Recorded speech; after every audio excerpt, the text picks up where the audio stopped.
EPS 95 pension धारकों के लिए चार प्रमुख अपडेट निकल के सामने आती हैं आज के दिन में, यानी कि 19/12/2023 के दिन।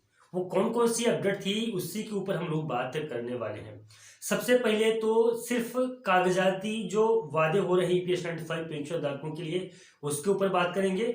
दूसरे नंबर पे है कंट्रीब्यूशन, 30 से 35 साल तक अगर आपने सर्विस किया है तो आपको कितनी पेंशन की राशि दी जाएगी, ये हो गया है क्लियर। तीसरे नंबर पे अगर हम लोग बात करें तो मेडिकल भत्ता को लेके जो अभी अपडेट आया है उसके ऊपर हम लोग जानेंगे। और चौथे नंबर पे सीबीटी के सदस्यों के माध्यम से ईपीएस 95 पेंशन धारकों के लिए क्या महत्वपूर्ण जो तो डिसीजन लिए गए। नमस्कार दोस्तों, उमेद टेक्निकल यूट्यूब चैनल में आप सबका स्वागत है। दोस्तों आज हम लोग बात करने वाले हैं प्रमुख चार टॉपिकों के ऊपर, जो कि मैंने पहले ही अपने वीडियो के माध्यम से आपको बता दिया है कि वो कौन कौन से टॉपिक होने वाले हैं। उन्हीं चार टॉपिकों के ऊपर जो तो हम लोग चर्चा करेंगे आज के अपने इस नए वीडियो में सबसे पहले तो मैं आपको बता दूं कि ईपीएस 95 पेंशन धारकों के लिए कागजी वादे बहुत तेजी के साथ में किए जा रहे हैं। बहुत तेजी का मतलब है कि बहुत लंबे समय से किए जा रहे हैं और ईपीएस 95 पेंशन धारकों को उसको ऊपर जो तो भरोसा भी करना होता है, क्योंकि अगर नहीं करेंगे तो भाई कुछ ना कुछ तो करना ही है। या तो भरोसा करें या तो फिर प्रोटेस्ट करें, और प्रोटेस्ट भी कब तक कर सकते हैं। आप देख ही रहे हैं कि कितना लंबे समय से ईपीएस 95 पेंशन धारक जो तो आंदोलन कर रहे थे और कितनी बार आंदोलन कर चुके हैं, कितनी बार जो तो पत्र लिखा जा चुका है, चाहे वो माननीय प्रधानमंत्री जी को हो, चाहे श्रम मंत्रालय में हो, चाहे वित्त मंत्रालय में हो, चाहे सीबीटी के सदस्यों को हो, चाहे सीबीटी के सदस्यों के पास ज्ञापन देना हो, चाहे तहसील स्तर से लेकर राष्ट्रीय स्तर तक के जितने भी संसद में जितने भी सांसद लोग हैं या मंत्री मिनिस्टर हैं या जो भी हैं सबको पत्र देना हो, तो अभी सिर्फ और सिर्फ पेपर पे ईपीएस 95 पेंशन धारकों का काम किया जा रहा है, ये सबको मालूम है। लेकिन पेपर से हटके भी कुछ बातें सामने निकल के आई हैं, उनके ऊपर हम लोग चर्चा करेंगे। सबसे बड़ी बात है कि ईपीएस 95 पेंशन धारकों को 3 स्लॉट में जो तो पेंशन की राशि दी जाएगी, और वो स्लॉट कैसे हैं और ये जानकारी कहां से मिलेगी ये भी मैं आपको बताऊंगा। जो पहले नंबर की पेंशन राशि है 5,000 रुपए, दूसरे नंबर पे 7,500 रुपए, 7,500 से लेके 8,000 रुपए तक है, और तीसरे नंबर की जो पेंशन है वो 9,000 रुपए तक पेंशन की राशि की जाने की संभावना बताई जा रही है।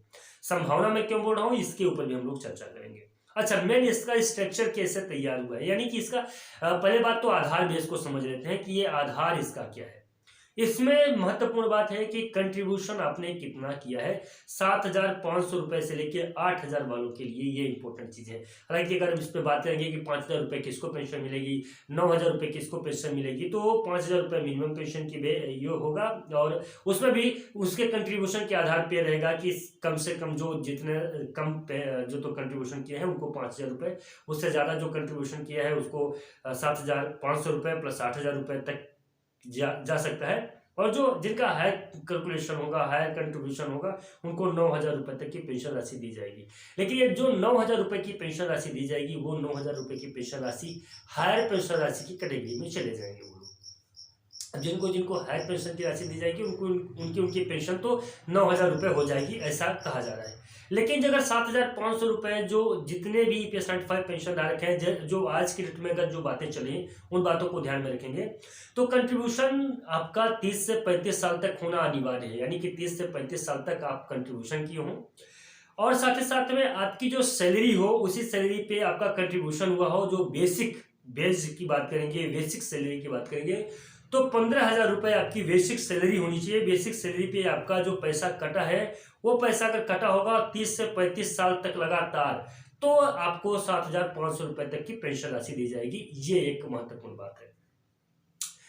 आगे बात करेंगे तो महत्वपूर्ण चर्चा इस पे करते हैं। मेडिकल भत्ता की जो बात थी वो काफी ज्यादा महत्वपूर्ण हो गई है, क्योंकि मेडिकल भत्ता एक विचारणी पहले बताया गया था कि ये विचारणी है, लेकिन आज भी अगर बात करेंगे मेडिकल के बारे में ईपीएस 95 पेंशन है, तो आज भी इनके लिए विचारणी ही है कि मतलब कि कोई इस पर ठोस नियम इसके नहीं बने हैं, और अभी तक में कोई ऐसा गाइडलाइन जारी नहीं हुई है जिससे ईपीएस 95 पेंशन धारकों को मेडिकल सुविधा फ्री ऑफ कॉस्ट या मिले।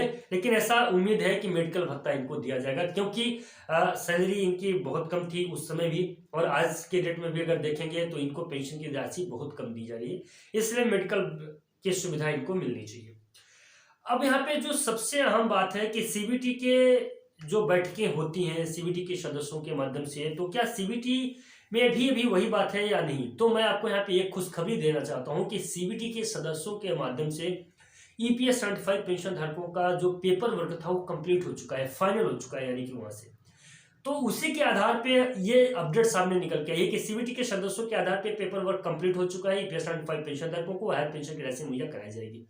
अब सबसे अहम बात यहाँ पे है कि जो सीबीटी के सदस्यों की ये जो बात आ रही है कहाँ से सामने निकल के आ रही है, इस जो अपडेट मैं आपको बता रहा हूँ इसका आधार बेस क्या है। तो अहम बात यह है कि इसका आधार बेस ईपीएस 75 पेंशन धारकों के पेंशन में वृद्धि को लेके जो पिछली बार बैठक हुई थी उसी बैठक से निकल के सामने आता है, जहां पे ईपीएस 75 पेंशन धारकों का पूरा पक्ष लेते हुए राष्ट्रीय संघर्ष समिति के सदस्य गणों के साथ में जो बातें हुई थी उस बातों से सामने निकल के आया था। इसके बाद में दूसरे दिन पेपर में भी निकल के आया था, जहां पे ईपीएस 75 पेंशन धारकों के पक्ष में सीबीटी के सदस्यों के द्वारा फैसला दिया गया था।